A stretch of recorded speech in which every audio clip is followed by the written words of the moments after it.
Tonight, the parents of a little girl killed by a bus driver who was unfit to drive call for rule changes. Good evening. The parents of a 9-year-old girl who was killed by a bus driver are calling for tougher regulation by TfL. Ada Bakachi died after she was knocked off her bike by a double-decker bus in Bexley Heath last August. The driver, Martin Asolo Agogwa, was jailed for 4 years after admitting he'd taken cannabis before getting behind the wheel. Well, now Ada's parents want all drivers to be drug and alcohol tested before every shift. As they tell us, no one else should have to live through the pain they are suffering. They spoke to Helen Keenan.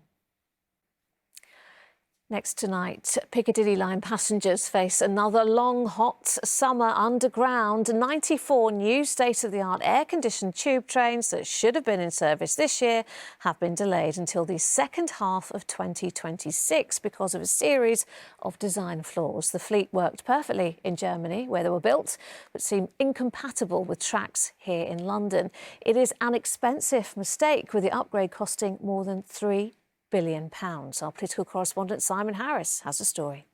Well, Simon's at that depot in Northfields. And Simon, it's all a bit embarrassing, isn't it? Some other news now, and police are appealing for information after a woman was sexually assaulted in Ealing. Next tonight, plans to pedestrianise more of the West End. The proposals, which are now open to the public, would make Regent Street, St James's traffic-free and enlarge the pedestrian space at Piccadilly Circus. Karen.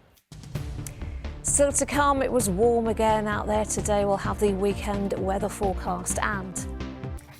But first, weeks after being awarded an MBE, Andy Lapthorne says all his focus is on Wimbledon. The Paralympian from Maidenhead has 18 Grand Slam titles behind him, including the Wimbledon doubles, but says winning the singles next week is his childhood dream. At training camp this morning, he told us he has the Williams sisters to thank for his illustrious career. Antoine Allen reports. Sticking with tennis, and it's not been quite the start that Jack Draper wanted for his second round Wimbledon match. The British... But Wimbledon's not the only tournament happening right now, of course. The Euros kicked off this week with England's Lionesses looking to retain their title. Their extra-time victory at Wembley back in 2022 propelled the women's game. But for many years, for Ellen White and Alex Scott, of course, and joining me now is the woman who took those pictures, Alison Parr. Pictures. I want to look at the Ellen Whites again. Yes. Now, she's a former Chelsea and Arsenal player. But look... Now, you may never have heard of her, but Fanny Wilkinson's legacy in the capital is huge. It's hard to walk more than a few miles without coming across one of the 75 green spaces that she designed, from Vauxhall Park to Meath Gardens in Bethnal Green, Red Line Square Gardens in Camden and Coronation Gardens in Southfields.